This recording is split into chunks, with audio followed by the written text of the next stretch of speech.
Coming up on the Today Show with Kathy Lee and Hoda, it's Wines Day Wednesday. See how you can buy a wine that supports a good cause this holiday season. What initially drew you to the film?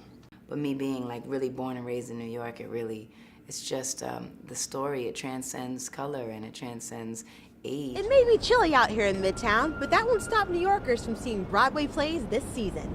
We're getting a sneak peek of After Midnight, a Broadway play featuring the sweet sounds of Duke Ellington.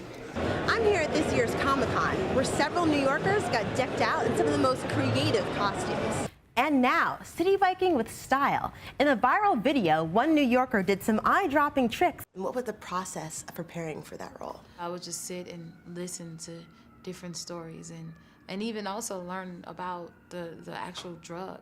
And I'm sure many of us are familiar with Malcolm X, Rosa Parks, a lot of real incredible people in history, but I'm sure your series touches on people who aren't necessarily mentioned in history books. Did you learn of any new individuals while you were working on the series? I did, and that was the challenge, actually.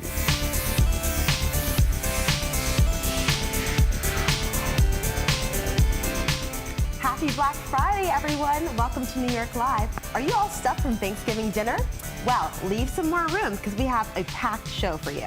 And coming up, the most over-the-top holiday card you're likely to see this year. Oh yeah, plus a trip to Candy Dreamland. The largest gingerbread village in the world is right here in New York. You won't want to miss it. News for New York presents Positively Black. I'm your mother.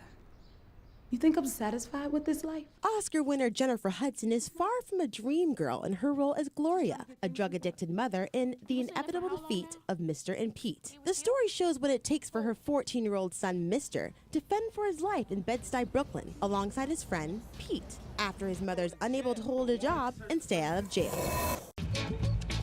Are we going to ask for help, mister? We can't tell anybody we're on our own. Don't tell anybody. That's what tripped Gloria up, is the fact that, you know, she thought she was completely on her own, and she thought for a minute she could do it all by herself, and ended up leaving her child out alone. From the simple tattoos to actually meeting with former drug addicts, Hudson says her preparation for the role of Gloria was unlike any other. And what was the process of preparing for that role? I would just sit and listen to different stories and even also learn about the actual drug.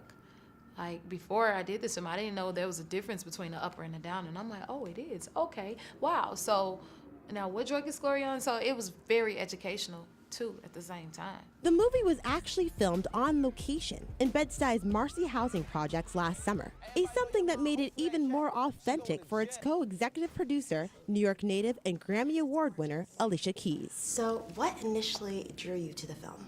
But me being like really born and raised in New York, it's just the story. It transcends color and it transcends age. It transcends like all these things that we think hold us back, and it really shows you, how much alike we are. Together, Mr. and Pete, played by 13-year-old Skylan Brooks and 11-year-old Ethan Dazan, struggle to survive for a summer without parents, food, or money, all while avoiding child protective services and neighborhood drug dealers in the process. Look, I'm gonna pay him back as soon as I get some money. Really? Really. As soon as Mom gets home, she can take care of it. Things will be better when she comes home. She can take me to my audition. You are rooting for these boys. You are rooting for them to make it, to somehow kind of like catch a break, And so that's it's very emotional, and that totally drew me in. The Inevitable Defeat of Mr. and Pete is in theaters now.